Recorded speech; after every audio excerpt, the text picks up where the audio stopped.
vidéos, mais aussi pour regarder un peu pour le fun, quoi. Oui. Ah, mais pas aussi pour arriver le premier.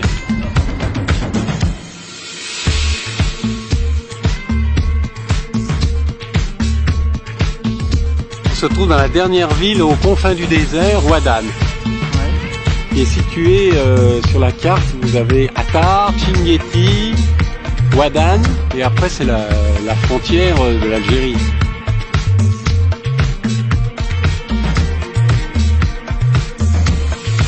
Alors pour la compétition ou le goût de l'aventure? No, soltanto per spirito d'avventura.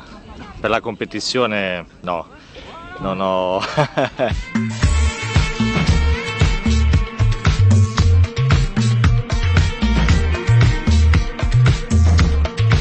Dans le désert, n'importe quel désert du monde, parce qu'il y en a partout. Mais nous sommes dans le plus grand du monde, le Sahara. L'homme, Pascal a dit, l'homme est rien au milieu de rien. C'est-à-dire que si tu n'as pas l'eau dans le désert, comme ces messieurs du Japon cherchent, eh bien tu vas mourir. Tu vas mourir.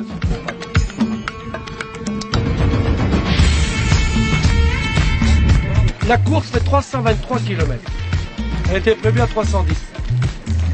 Je vous représente un peu le programme de la course. Je l'ai laissé à 323. Si j'avais supprimé 10-15 km pour rester à 310, je vous supprimais le plus beau qui est la Mokjar que vous n'avez pas encore découvert. Tu viens pas pour la compétition sur celui-là? Oh si si, oh, bah, quand même. Ah. Je vais le faire par étapes, mais...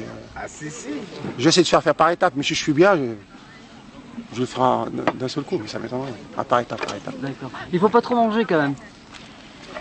Tiens, Marc le boutin, viens voir. Marc, tu es un habitué de raid d'aventure, hein? Oui, oui, enfin un habitué, oui, je fais pas mal de raids multisport, de raids de course à pied ou de raids typés plutôt aventure. Ouais. Quelques marathons des sables déjà? 3 marathons des sables? Qu'est-ce qui te ramène à Mauritanie? Bah, cette année c'est l'année du désert puisque outre le marathon des sables il y a 2 nouvelles courses dont la Mauritanie et c'est vrai que la transmauritanienne c'est quand même une course qui est au moins mythique par sa distance déjà, qui a une énorme réputation, donc il fallait pas rater la première édition. En plus Alain est quelqu'un que j'apprécie beaucoup, donc ça m'a embêté de ne pas être présent. Dans ce genre de compétition très très longue, il faut arriver à faire le vide dans la tête au bout d'un mi-parcours en se disant bah, j'ai fini une course et je repars pour une nouvelle. Voilà. Tu as des appréhensions, tu as un petit peu peur de vivre ces 300 km? Un peu, je suis un peu paniqué parce qu'une telle distance, je suis un peu paniqué, je sais pas. Mais quand même ça va marcher je pense.